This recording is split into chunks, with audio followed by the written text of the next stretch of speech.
Kevin? Hello, can you hear me? Yep, I can hear you okay. Right, okay folks, we're just waiting for the conference to start.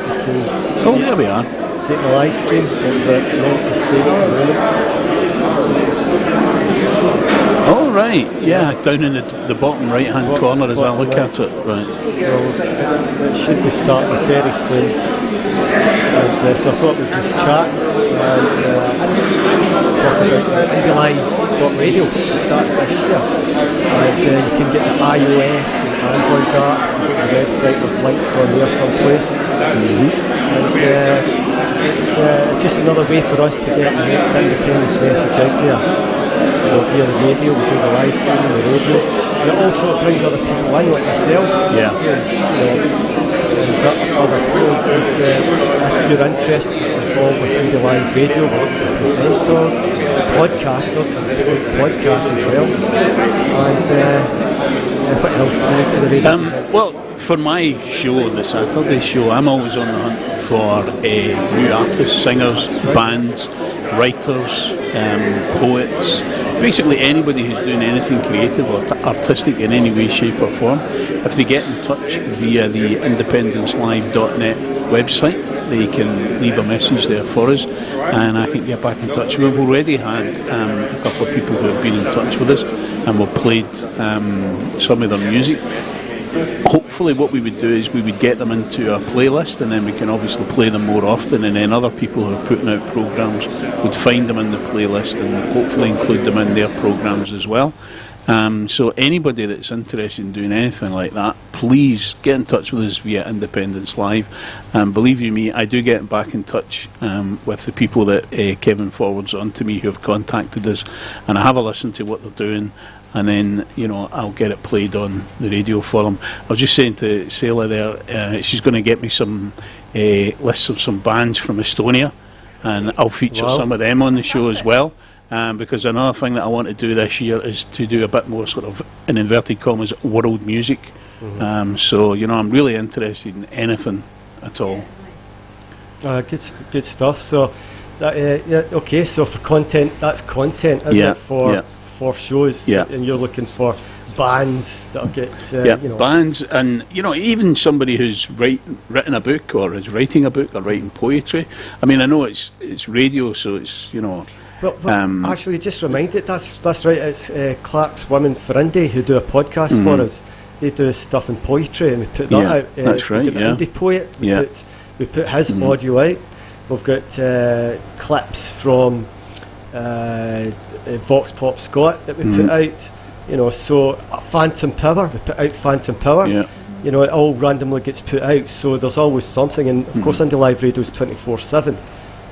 So there's scope there, and we're the studio is actually based in Glasgow, but it could be, see if you've got a studio at home, James, right? Yeah, yeah. I do a remote, you can do remote presentation, you yeah, can absolutely. do remote live if you want, or recorded shows, right? Again, they exist to get the indie message out there, right? And that's, we do cultural stuff, and that's embedded within all the stuff you'd think, you know, covering cultural stuff, that, you know, arts, whatever, you know. So there's many ways to get involved with us. We're grassroots, you know, so... I mean, I did about 5 years ago, maybe 6 years ago, it was an internet radio station actually based in America, and I used to do a programme for them, and it was all to do with Scottish music, traditional Scottish music, because they were basically based in a part of the States where there was lots of Scots and people of Scots descent, and they were getting quite a lot of requests for it, and just through somebody I knew, you know, they sort of asked me to get involved, so I did that about 5 or 6 years ago, I think it was now. Okay, I think we'll get some audio.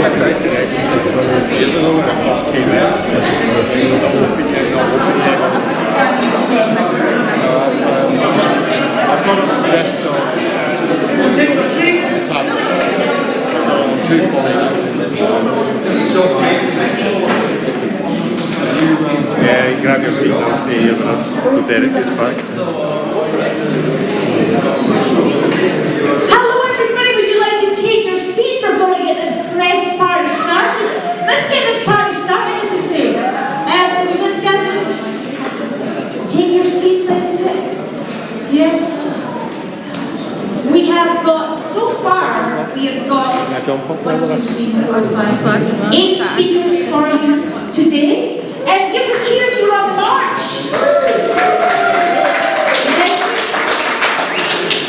We're going to have a competition to see who leaves the biggest puddle underneath their coat. Because I think there was excellent. I think there was 80,000 people. Is that right? 80,000. Excellent. So we're going to get this kicking off right now with our first speaker. So from all under one banner, please welcome to the stage Gary Kelly.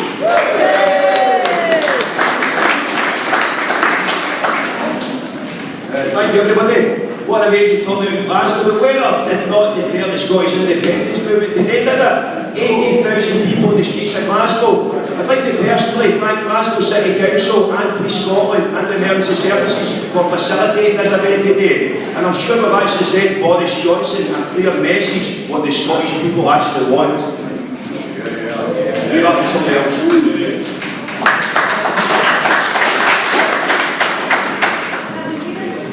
Thank you, Gary. Short and sweet. What I did want to say is we're asking people to speak for 2 to 3 minutes. And if you prepare 20, then if you can prepare it down a bit. And also if you can keep close to the mic, I was told to ask people so that they can pick you up as well. Thank you for that, Gary. Also, this is Helen, I should say, who is signing for us all. And our next up, we're going to have Mohammed Asif from the Afghan Society Scotland Child.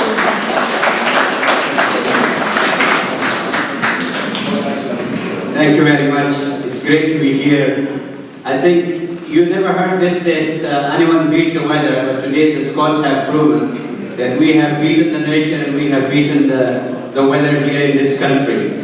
It's a privilege to be part of this march, and I would like to congratulate the organizers, all under one banner. I would like to say briefly a few things. I would like to have a Scotland, because I'm a Scots, and next month will be my 20th anniversary in this country.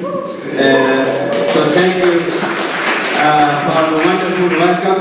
When we stepped into Scotland 20 years ago, as a refugees, we were welcome in this country, the Scots welcome us, and still it continues. That shows that Scotland is a very, very compassionate nation. Scotland is a country when hundreds of thousands of Scots were marching against the war in Afghanistan, the imperialist British and American wars, which killed 1.5 million people in Afghanistan for the past 40 years.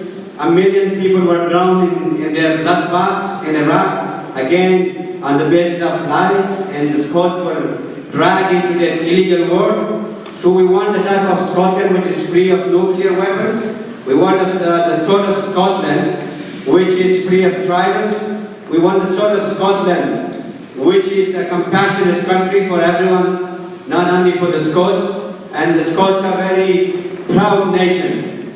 You know, this is the climate of fear and hate, and imagine, you know, having Boris Johnson, a mini Trump, running the United Kingdom, and we are going to be dragged into another illegal war, this time probably with Iran. So we want an independent Scotland, a Scotland which caters for everyone, a Scotland which does not involve in illegal wars, a Scotland which cares about their citizens, a Scotland which cares about their future generation, a Scotland which cares, you know, not only for Scots, but around the world. And the Scots and Scotland can make this. If you look around smaller countries, they are very successful in the United Kingdom. I think this is about time. This is about time, no matter what happens, that Scotland part company and part this abusive marriage with the United Kingdom. If we are all here today and we were on one, you know, voice that Scotland should be part company, and the Scottish government, which is led by Nicola Sturgeon, should announce very soon a referendum, ND2, and this is about time. This is about time that we do not delay the independence movement anymore. We do not deny the rights of millions of Scots. Imagine 80% of the Scottish representation in the Westminster is occupied by Scots, and yet they are telling us that you have no power, you know, you have no mandate. What sort of mandate do you want when you see hundreds of thousands of people marching on the streets, telling Boris Johnson, you know, that you are not welcome in this country? What sort of mandate do you want when 62% of the population in this country tell Boris Johnson that we do not want to leave Europe? We would like to be part of Europe, and we would like to be part of our bigger world. So thank you. This is not the end. This is just the start. And our message is to the First Minister that she should have declared an ND2 in this year and should not delay it anymore. Thank you.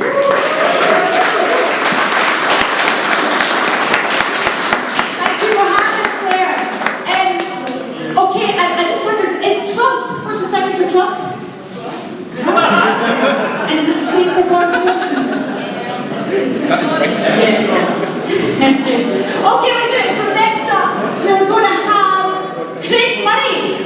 Is Craig here? Craig Murray. You bring your title in the right here.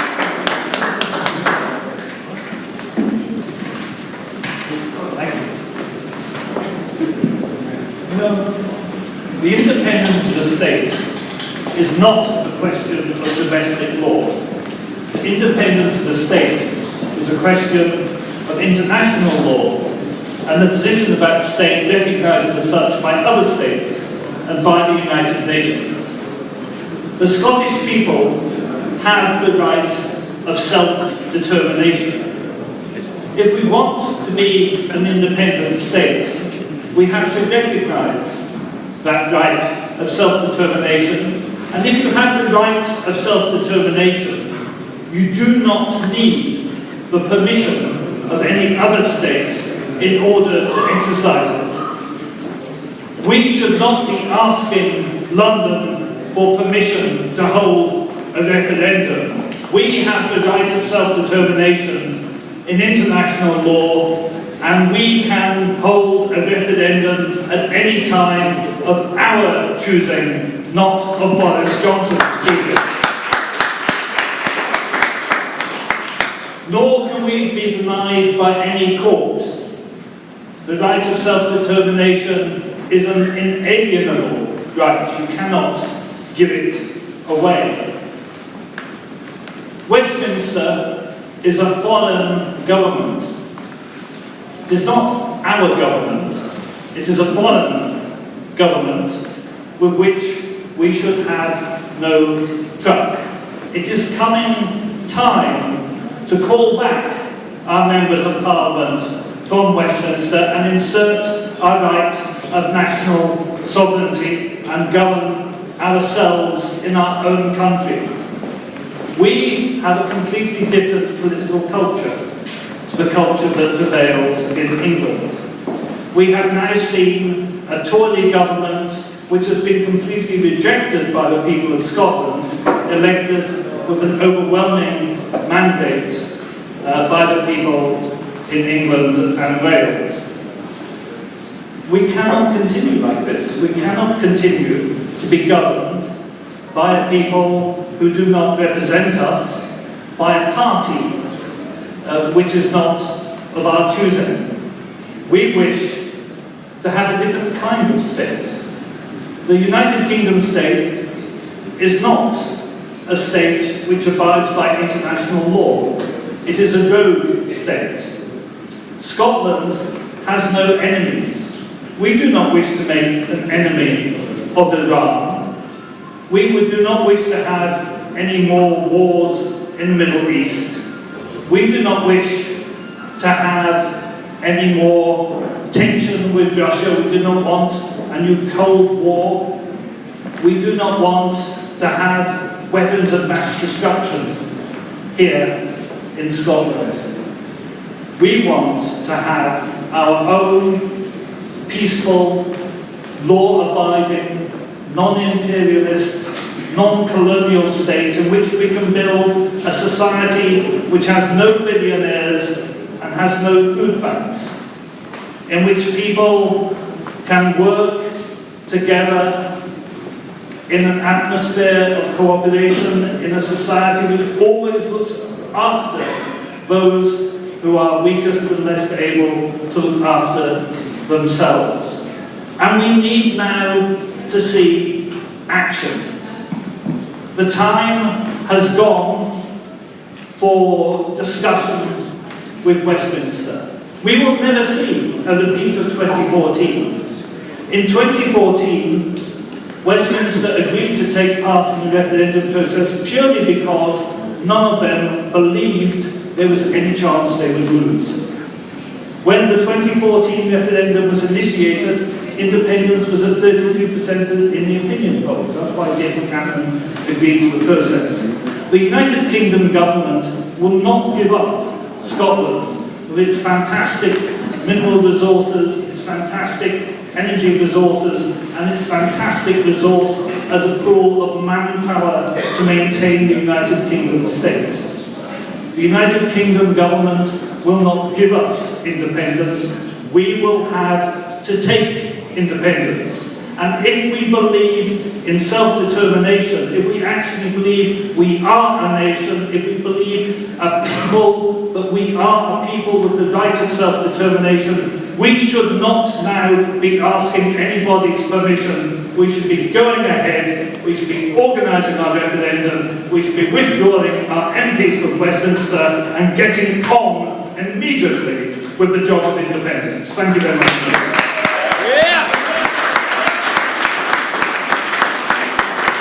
Thank you, Kate Meyer. And next up we're going to have Ian Platt from the Scottish Independence Convention.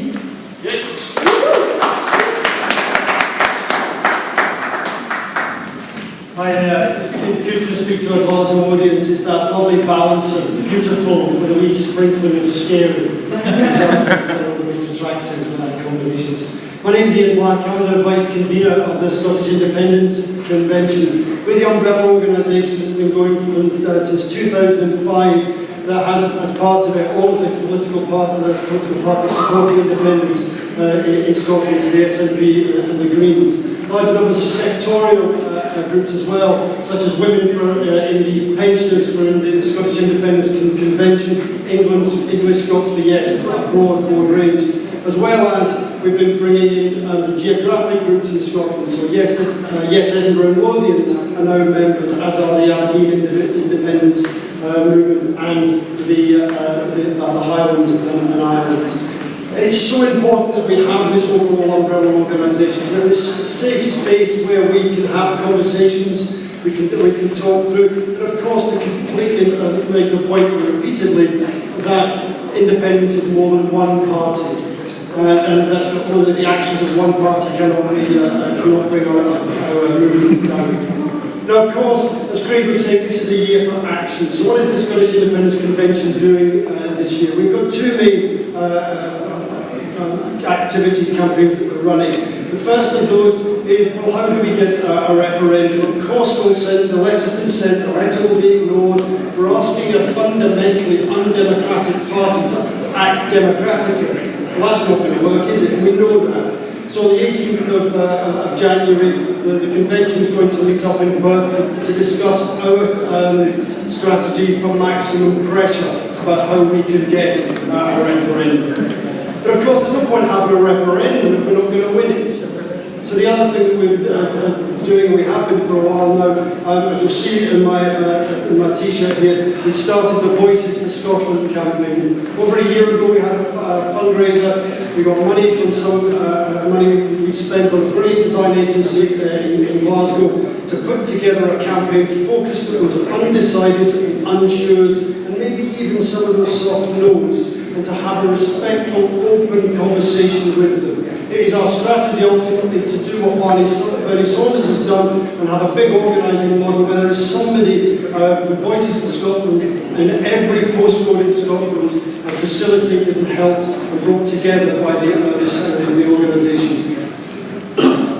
So when I was down a couple of months ago, I had the great pleasure as Vice-Convener of the SIC to go down to Wales to speak at the Merthyr Tydfil March. I see a few of the t-shirts in here. Absolutely amazing event that they had down there, speaking from a couple of floors up to 5,000 beautiful Welsh faces coming back to us. And one of the things that I talked about down there is the difference, the fundamental difference between someone who supports independence in Scotland and someone who doesn't. We did some work through Heriot University to examine that. It just comes down to this one word: confidence. And no supporter up here has less confidence in both in themselves to sort out problems, but also they have less confidence in fellow Scots to sort out the problems and of course take the opportunities that independence will bring. Interestingly, people who are not supporters of Scottish independence are also more risk averse. They're scared of taking a chance. It's not to say that the supporters of independence are crazy, gung-ho, run ahead and get stuck in. We're canny Scots. But we know that we have to take some risk in order to create this country, because we know that what we have at the moment is not good enough, it's not as good as it can be. So I'm going to, we had at the end of that march a confidence building thing where I just got everybody to start cheering. It was absolutely wonderful. We had 5,000 Welsh saying, yes, Wales can. Yes, Wales can. My heart was pumping out my chest listening to it. But we know that that's not the confidence that we need to build in those people who are not yet supporters of us. The confidence we need to build will only be built through conversations. It's only going to be built through conversations with people that you love and you trust and you respect. And it's to happen in those open and safe spaces and happen repeatedly. These are not the conversations where we drive statistics down people's throats because we think that's the way to do it. These are the conversations that you have where you come away from them feeling empowered, feeling good, and feeling even more bonded to that person you discussed with. So those are the types of conversations that Voices for Scotland is looking to facilitate. So I have two asks for you today. Will you lend your voice, will you add your voice to the Voices for Scotland campaign that we're starting in a couple of months' time? It's time to talk. If so, please go to our website, give us your details, speak to your local Yes group, speak to your friends about where you might have organise to have some of these conversations. The other thing I'm going to ask you today is, will you give £5 until Scotland is independent? We're up against a highly powerful, incredibly manipulative, ruthless and incredibly well-funded opposition. When we can put together the infrastructure to have a campaign like the Bernie Saunders campaign that took a senator that only 3% of America knew about to the most trusted and respected senator and politician in America through this big organisation, when we can put that infrastructure together, we can do something what we can and bring to the campaign that all of their money will never be able to do, and that's bring together a brilliant and diverse Scottish independent movement. Because with all of these people having the conversations, building the confidence of those people about themselves and about Scotland as a nation, then we'll have the confidence we need to win our independence. Thank you.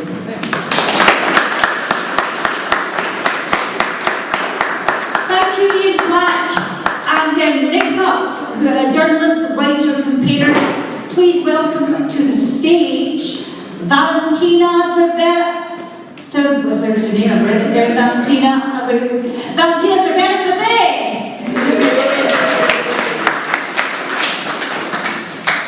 We foreign people have too many surnames, it's okay. Well, hello, welcome to Glasgow. Yeah, I'm a bit short. Welcome to sunny Scotland. Often when I tell people I come from Catalonia, they look at me like if I was mental, like why are you doing here? And sometimes I ask that question myself too, or when I see my tan vanishing, and when I keep getting fatter and fatter because we've got named vegetables in this country. And but a part of me feels like this has always meant to be my place. I came here when I was 18 with no money and everything I owned fitted in a suitcase. And after a few days, I knew I was in the right place. Suddenly, Scotland just became my home. A few months went by and I was addicted to still game. I drank pennants, like a Scots, and my beer belly kept growing and growing. And I'm not gonna lie, every time I turn the telly on, I'm like, Boris, can't do it, yeah, wait, cheeky ball back. Without even realizing that, I became one of yours, and 2 years have gone by, and I couldn't be more proud of being a Catalan New Scot. My country, as you know, is also fighting for independence. And I'm here to talk about Scotland today, but I cannot miss the chance to express my solidarity to all the Catalan political prisoners, and especially to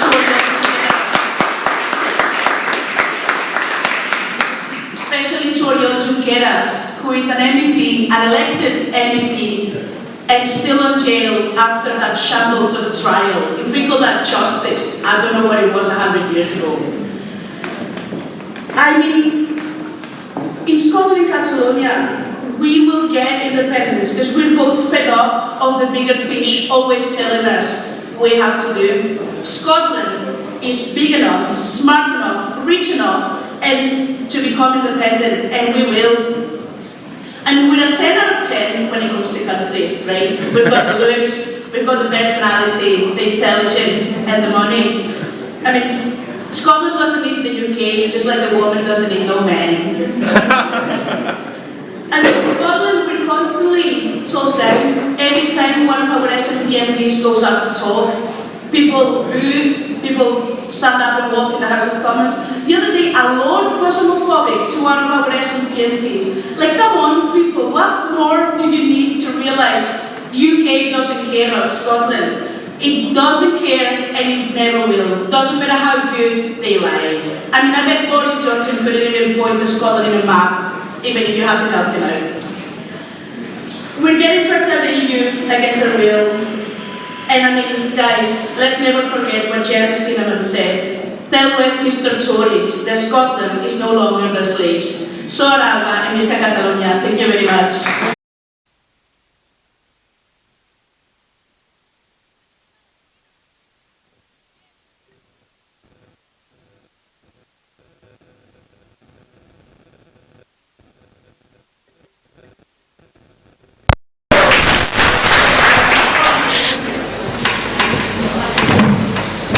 Cheers, thank you. Diolch yn fawr. Yeah, so my name is Gwion. I'm chair of Yes Cymru Caernarfon up in North Wales. I think I might be one of those scary people Ian was mentioning earlier. I haven't slept last night, Ian. So, you know, ask my wife, she's sitting over there. I'm scary if I haven't slept. Thanks for the welcome. But at 3 a.m. this morning in Caernarfon, there were 50 or so bleary-eyed Welsh men and women and some children getting onto a bus. It was free. Don't clap because we weren't in a good mood then. It was freezing cold. It was black as sin, and we were getting ready to travel to a rainy and windy Glasgow. You know, nothing against Glasgow, but you know, at 3 a.m. in the morning. 12 hours later, boy, are we awake and smiling. So just thanks for the welcome, and thanks for inspiring us. The problem now for us as Welsh people living in Wales at the moment is that we're not too keen on going back home with the inroads that the Tories made in some constituencies. And there's no one left in Wales. You know, I was so pleased to see so many Welsh people on the rally, on the march today. Many I knew, many I didn't.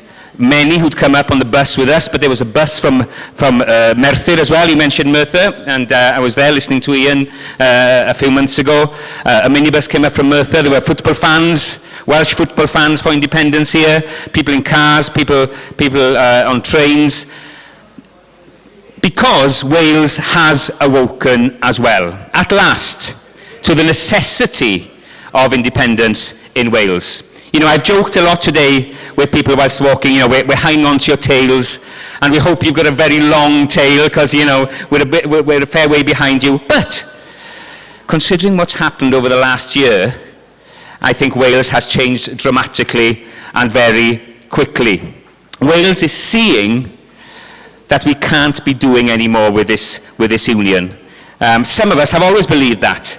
But as you've experienced, and as you need to experience even more so, there are others, surprising people, coming to the same conclusion. You know, this is an unhealthy, unequal, unworkable union. And unless we get out of it soon, you know, there won't be a Wales. And that sounds dramatic, but especially if you bloody leave us as well, you know. So it's always been unhealthy, of course. It's never really worked. Westminster has never really worked for us countries, colonised countries.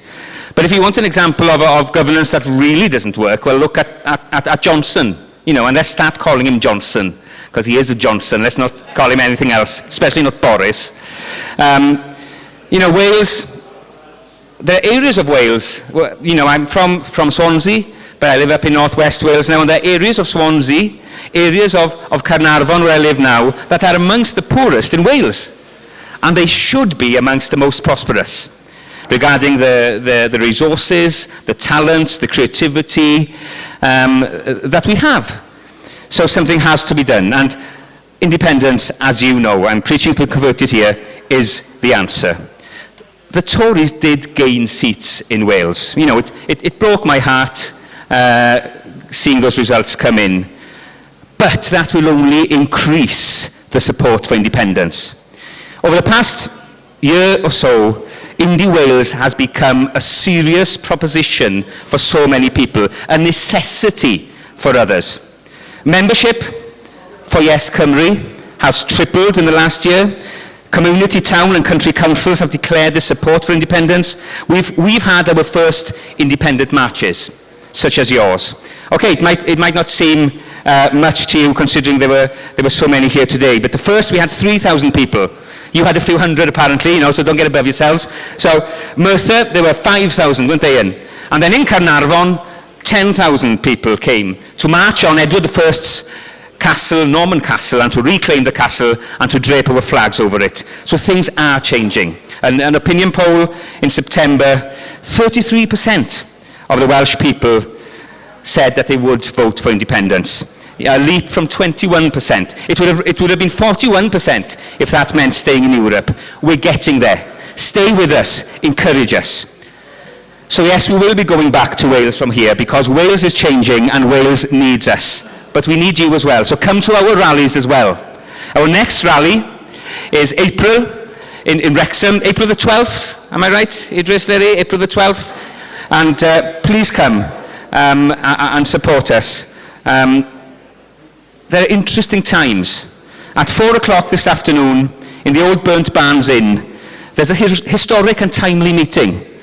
All under one banner Scotland, ourselves as Yes Cymru, and Unity Ireland, yes for Unity Ireland. We're coming together to share ideas, to build bridges, and to think of a way forward. I'm not sure if that's happened before. We've shared things before, we shared culture, we share so many things, but for the first time our grassroots movements are meeting this afternoon to discuss and to move on. Watch out, Westminster. This unhealthy union will crumble. By now, it's not a matter of if, but when. Onwards to a free Scotland, an independent Wales. Ymlaen I Gymru. Diolch yn fawr, thank you.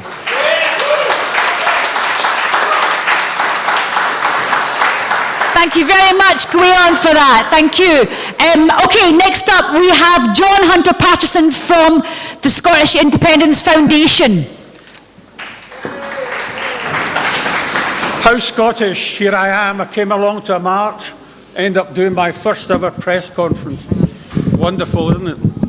The Scottish Independence Foundation was formed about 18 months ago to raise funds to back and support all sorts of activities related to Scottish independence. In the past 18 months, we've raised £130,000. In the past 18 months, we've spent £130,000. And the type of thing we've done, supported, yes, East Ayrshire, when they had the wonderful plan to sail the Waverley from Largs down to Campbelltown for an all under one banner march. They required £8,500 for a deposit, and we were only too happy to provide that money. Sadly, the Waverley boilers blew up and the sailing was cancelled. But just imagine that, what a sight that would have been. The Waverley sailing down the Clyde, flags flying, bagpipes going, full of laughter. What a sight that would have been. We do not take expenses. There are only 4 or 5 of us on the committee. We do not take any expenses or any salaries whatsoever. Every pound that comes into the Independence Foundation goes back out. We do not support any political parties. It's only groups and bodies that have good ideas and projects that will advance the cause of independence. But to give money away, we need to get money in. So I'm asking all of you to look at our website, sif.scot, and if you contribute whatever you can on a monthly basis, then we bring that day of independence a lot closer. So we need you. And I'll just finally say a good example of how we work is that All Under One Banner had a slight hiccup prior to the Edinburgh March, and I'm delighted to say that we realised the importance of All Under One Banner to the Scottish independence movement. And we were happy to supply backing for that, one of the most successful marches ever. And we will continue to back anyone that has a good idea that will move independence closer. Thank you.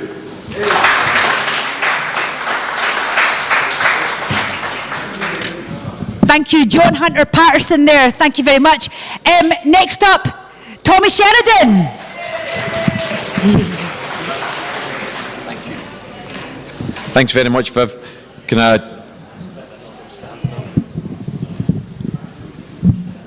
I begin by expressing my admiration and solidarity with Helen, who I've been sitting in awe watching her. She must be the most exhausted member of this audience here today, because she has performed a absolutely miraculous task in communicating everything that we have been saying today. She did this several times in Freedom Square at the Hope Over Fear demonstrations, and she did it with aplomb, and she's doing so again today. So well done, Helen.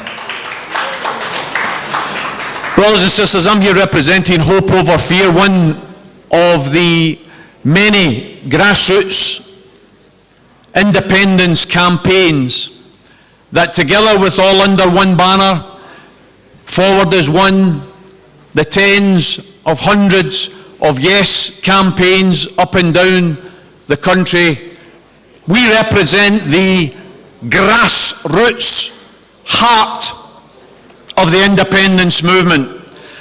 And that grassroots heart, in my opinion, has done its job over the years since 2014.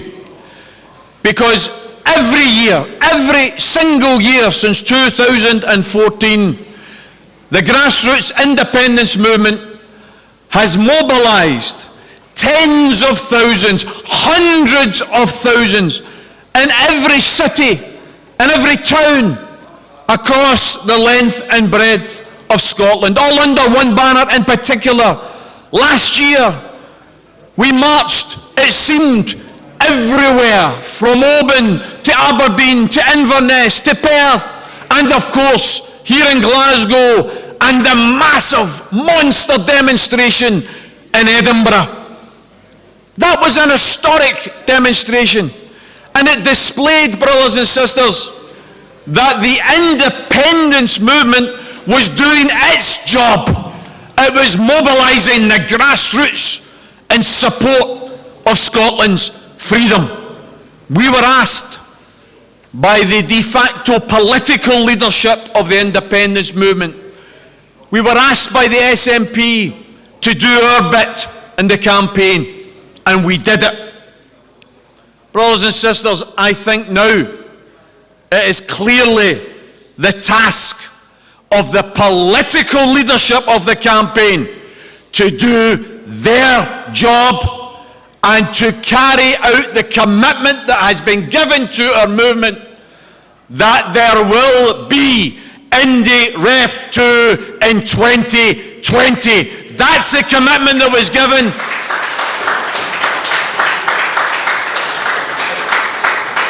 That's the commitment that was given, brothers and sisters, and that's the commitment that we rightfully believe should be carried out. And as Craig has already eloquently explained, we don't ask permission. We don't ask permission for something that belongs to us.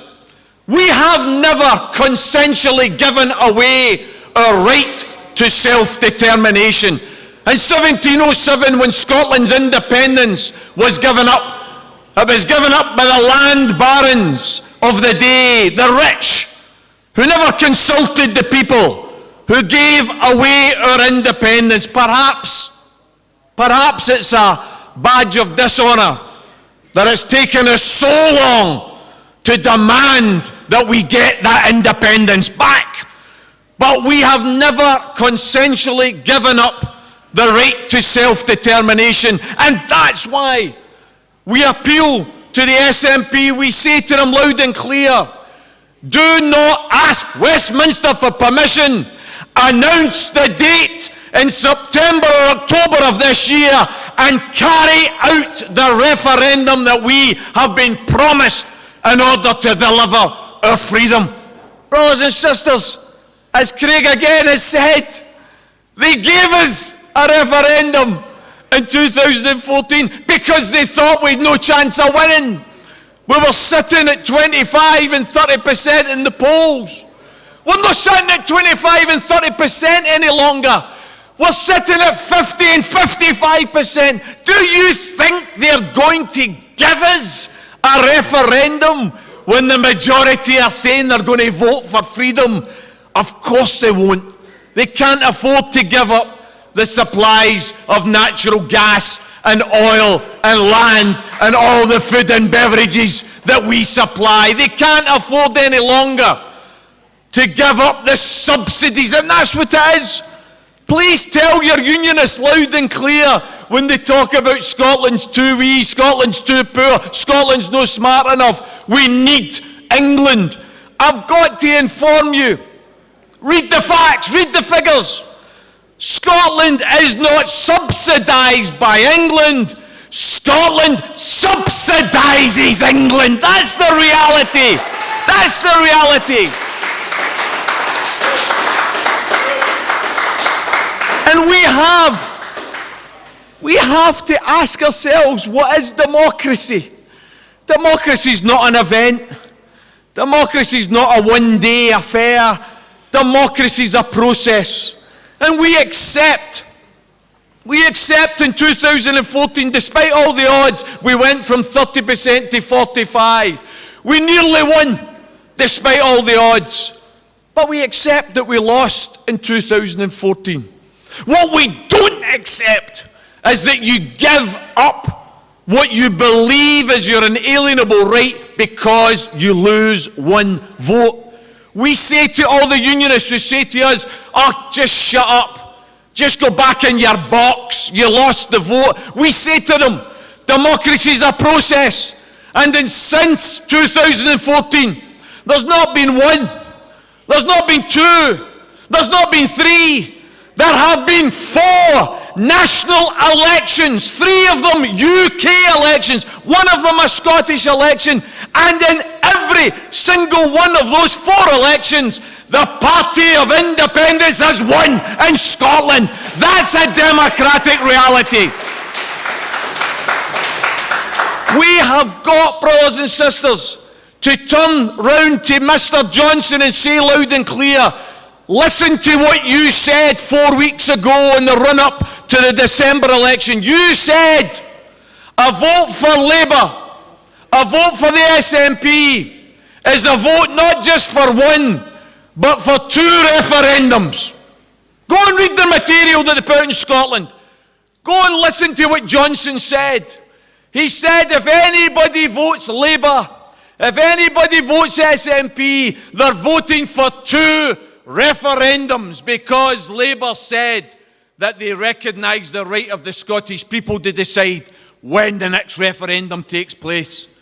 Brothers and sisters, the reason that's important is because 45% of Scotland voted SNP. They voted for Indiref too. But 18% of Scotland voted Labour in the recognition that Labour was recognising it was Scotland's right to determine Indiref 2. In other words, we don't have 45% support for Indiref 2. We have 63% support in Scotland for Indiref 2. And that's why we as a democratic movement demand that Johnson and the Tories recognise we have democracy on our side. Brothers and sisters, I'll finish my remarks by applauding All Under One Banner for doing something which is truly remarkable. In the space of less than 4 weeks, in the midst of festive Christmas and New Year celebrations, and despite the absolutely most foul weather you can imagine, you've still managed to bring onto the streets of Glasgow between 80 and 100,000 people, which in equivalent terms would be 800 to 1 million people marching through London. We say loud and clear, we've done our job. SNP, we ask you with our hearts, we've given you our votes, we've given you our confidence. You are not in Westminster to settle down, you're in Westminster to settle up. Let's have Indiref 2 in 2020. Thank you very much. Thank you, Tommy Sheridan. We moved the mic for you. We didn't have to do that there. Okay, so next up from Plaid Cymru, we're going to have Liz Saville-Roberts.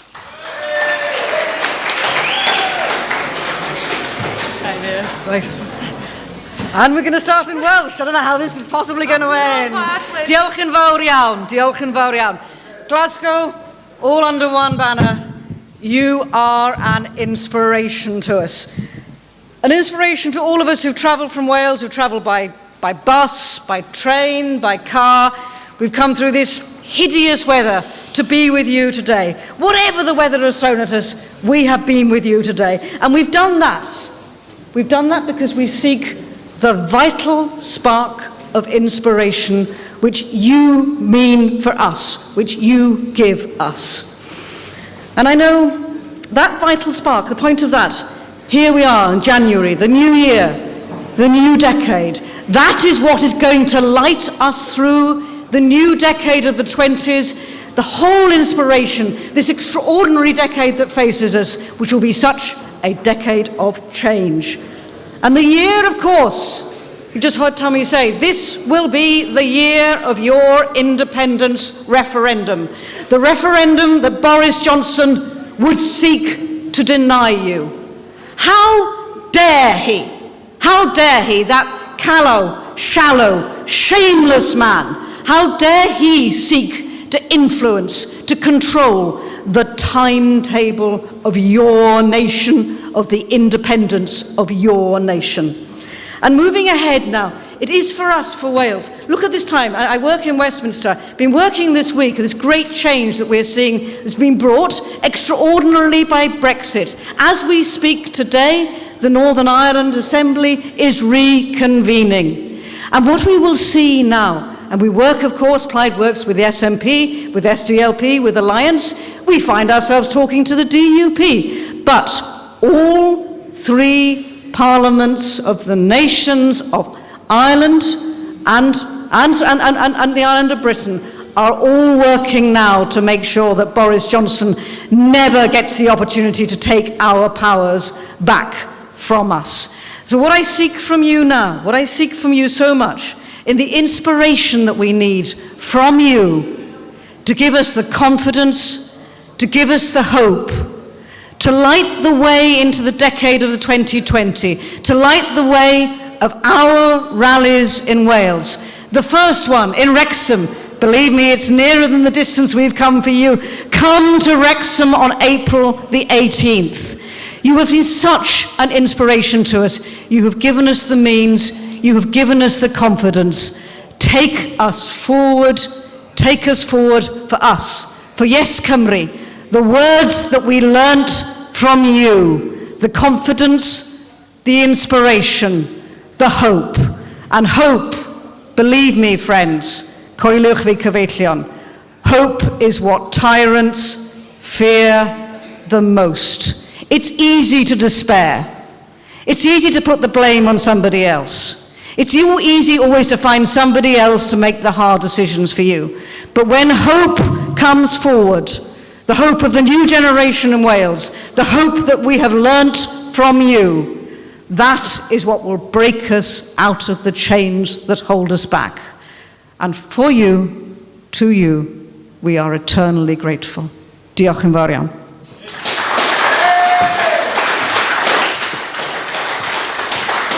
Liz Saville-Roberts there from Plaid Cymru.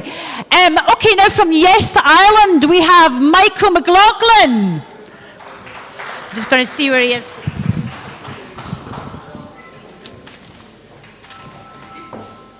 Thank you. All right, folks.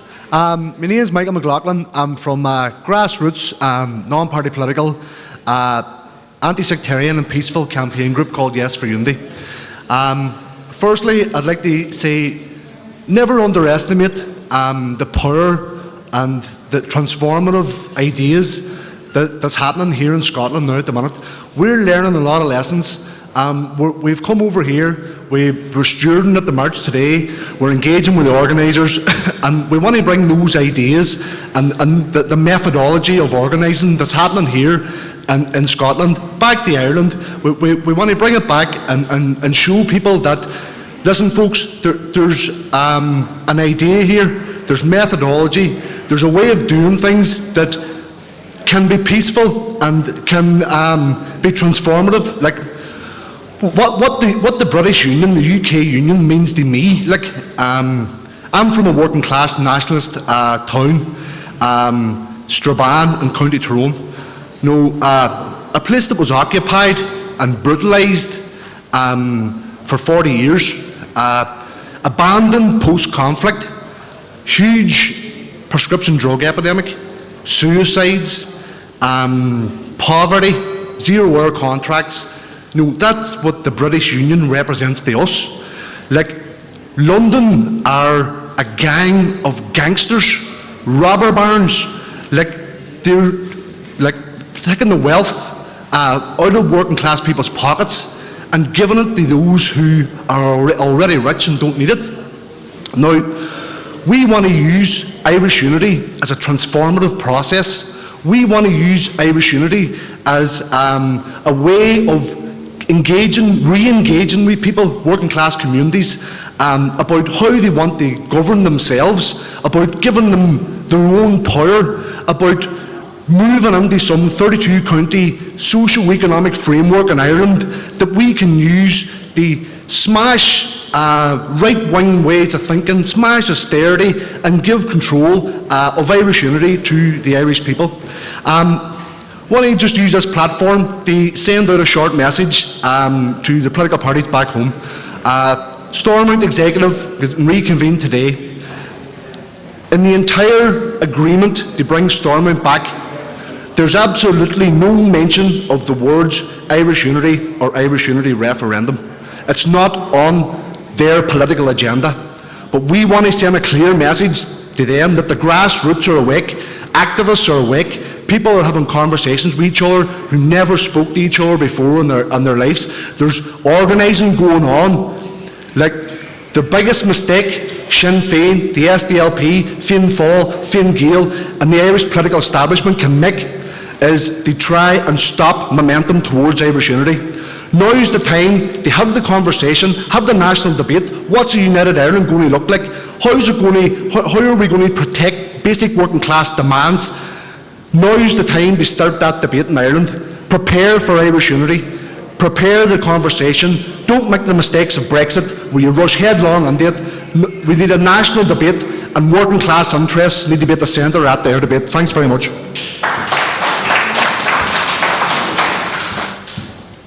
Thank you, Michael McLaughlin there. And we have 2 more speakers to go, ladies and gentlemen. So our penultimate speaker will be David Younger from Digital Covenant.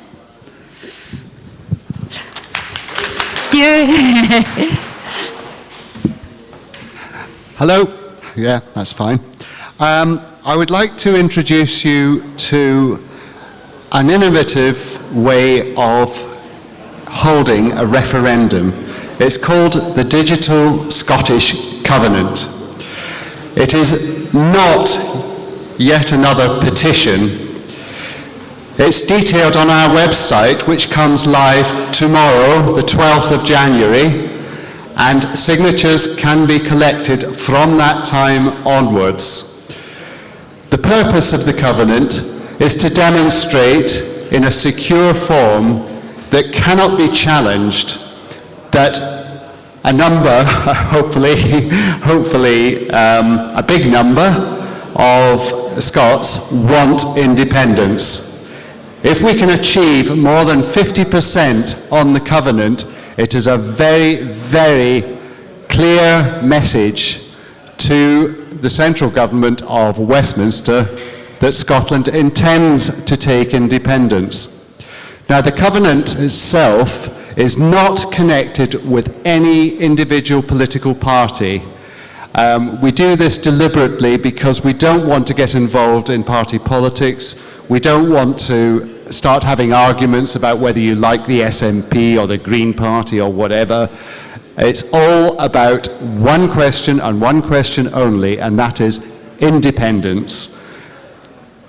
Now, the covenant will also have no bearing on whatever methods the SNP are adopting to gain another referendum under Section 30.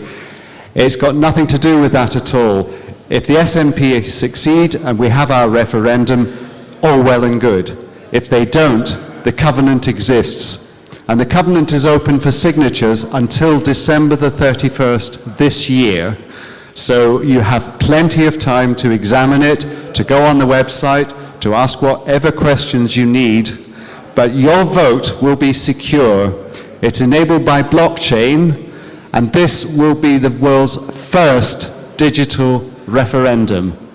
It is provable, it is legal, and we have a methodology for taking it forward once we reach a majority of signatures.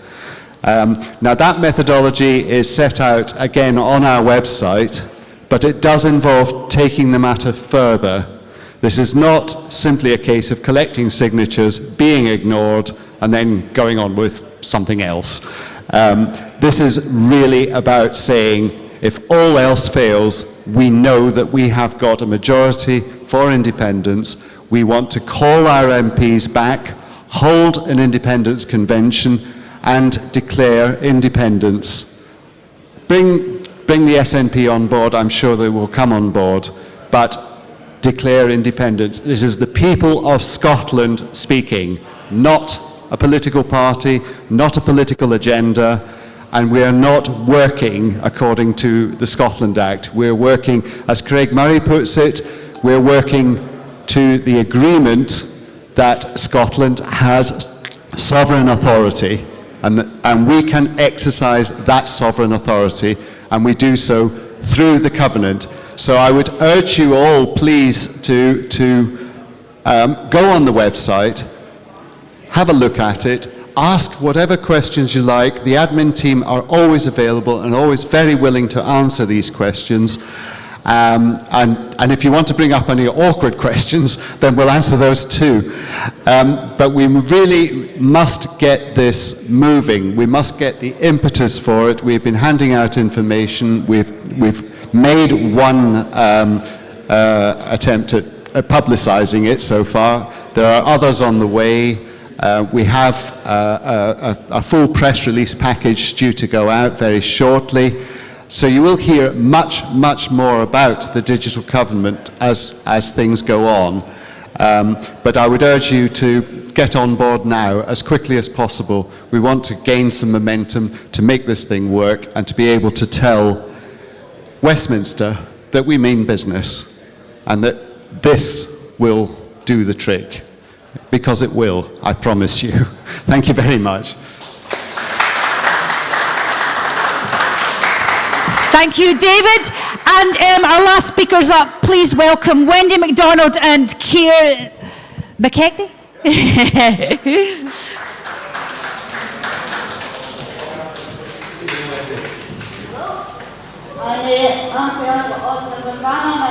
really love being part of it. I'd like to say thank you to everybody that turned up and speaks today. It was pure soaking. But it just shows the determination of the people. It doesn't matter how cold it is, how wet it is, we're still going to be there. I've heard people saying to me, do the rallies matter, the marches and rallies matter? They'll not actually make people vote yes.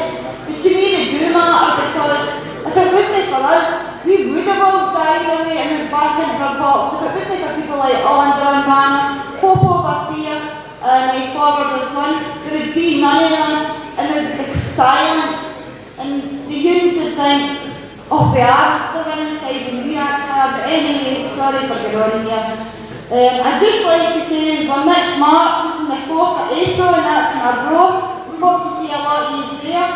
Then we've got May on the 2nd of June. Then on the 6th of June, we've got Peebles.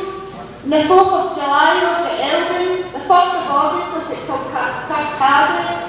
Sorry, I said it wrong. The 12th of September we've got Stirling, and then the 3rd of October is Edinburgh. Edinburgh is fantastic. It's mob. It's really amazing, isn't it? So I would encourage every single person that comes to the events, take part in it, grab a vest, help us. If you want to message the page and get more involved, do that. I'll hand over to you now.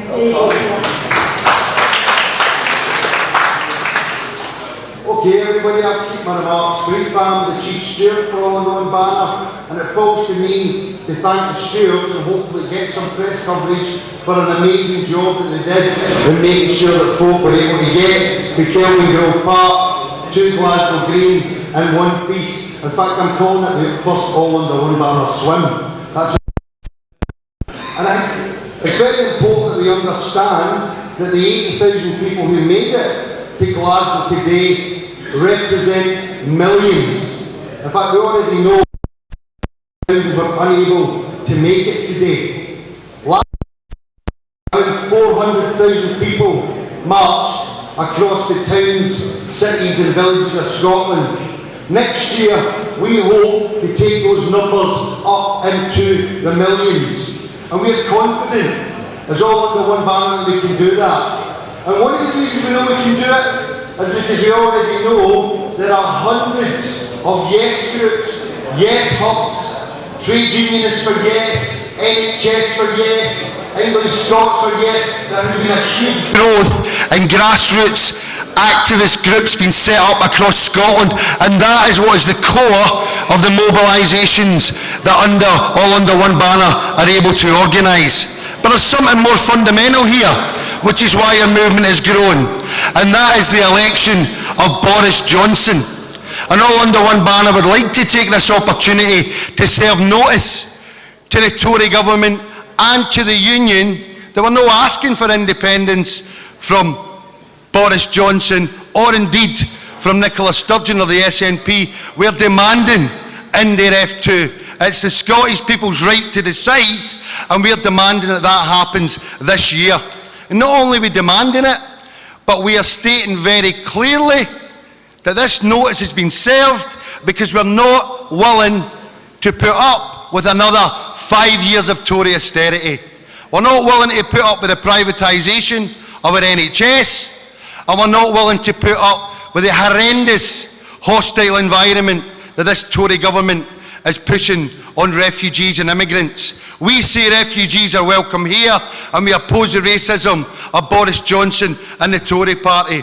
We're also serving notice on the Trident missiles on the Clyde.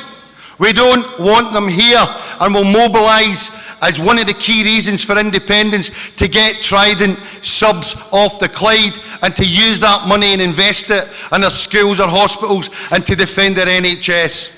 We're also serving notice on the climate polluters. We're serving notice that we want a green environment.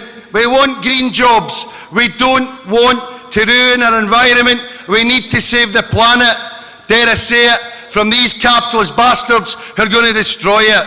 That's what All Under One Banner represents, and that is what we will be mobilising for. As Wendy quite rightly said, we have a programme next year of 7 demonstrations, and our intent, if we don't get NDRF 2, is that we are serious that we will make Scotland ungovernable until we receive the details of NDRF 2. This is a mass movement. We are not on our own. We're part of a global movement. We're seeing the young people taken to the streets across the UK to save the planet. We've seen demonstrations in Chile, Brazil, the Lebanon. We are part of an internationalist movement, and All Under One Banner are proud to be leading that movement.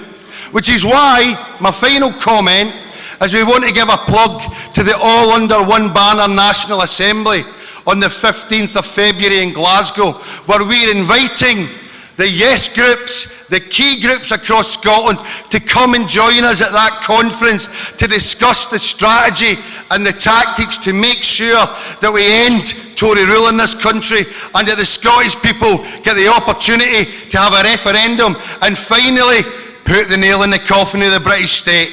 Come and join us, you're welcome, and thanks for your efforts in making this a huge success. See you, Labrador.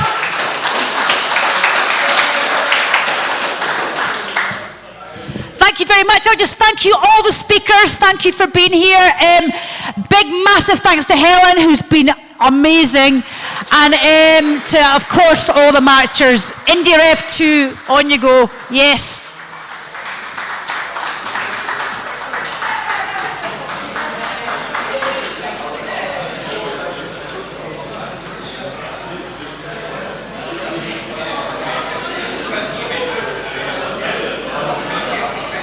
The AUOB conference. Okay, can you Hang hear on. me? Get out of it. Oh, no. Okay, Kevin, let's go. Okay. Hello, can you hear me? Yep. Okay, okay, folks, that's the conference over, the AUOB conference, and it's just me and James in the studio, and we're doing Indie Live Radio, aren't you, James? I am. We've been putting some of the audio from the conference through the through the radio, as well as earlier on we put some of the audio from the march. It's been pretty interesting day, isn't it? It's been very interesting for me because it's the first time I've ever did anything like this. Yeah, and you've got to really think on your feet, kind of thing. Yeah. You? But it's been really interesting. No, I just noticed I put over the chat. There's a chat box on my live stream as well. That was actually a mistake. I put over the wrong thing. Oh, right. The chat box is it's Discord chat box. So it's various stuff that comes through YouTube or any comments through YouTube or I think Twitter, Periscope, maybe Facebook. It gets put into that. Yeah. But anyway. What a day, that march, that bridge, you know, seeing the whole crowd of people coming through it, it was so impressive, wasn't it? It's one of the best sights I've seen in a long time, and I think you had said earlier you'd been speaking to your wife and she was saying that she was very emotional with it, and I have to agree with that. You know, sitting in here watching it, it was a very emotional thing. Yeah, it was incredible, and you know, they're talking about over 80,000. Who knows how many? Put it this way, it was just an awful lot of people, wasn't it? Yeah, especially with the conditions. Yeah, especially with the conditions. That's I'm sure probably you know, stopped a few people coming out as well. But you know, it's quite a day. So what we're going to do is stay in the office, stay in the studio till 4 o'clock, and we'll be doing indylive.radio. So if you want, you can, after we finish this live stream, why don't you tune into indylive.radio? You can listen to us there, or we've got the iOS and Android app. And so if you can maybe let us know if you want any music you want played out, maybe tweet us or go to the Discord. We've got a chat box at indylive.radio. You can select, there's two there, there's one for Indie Live, which is Independence live streaming, and one for Indie Live Radio. Come on to that, we'll monitor it. If you want any music, just ask us. We'll do our best, because we do only have about 20 minutes until 4. We don't actually have time, really but if somebody comes in and they ask for something, we'll do our best to get it played for them. If not, what I'll do is I'll take a note of it, and I'll definitely play it out next week on the Saturday show at 10 o'clock till 1. And this is, of course, the James Elliott show. We've kind of jumped on, isn't it, in the back of this live stream. And James, you're looking for music from bands, aren't you? Yeah, I'm looking for basically anybody who's involved in any kind of artistic endeavour, but obviously musical is something that we can play out on the radio.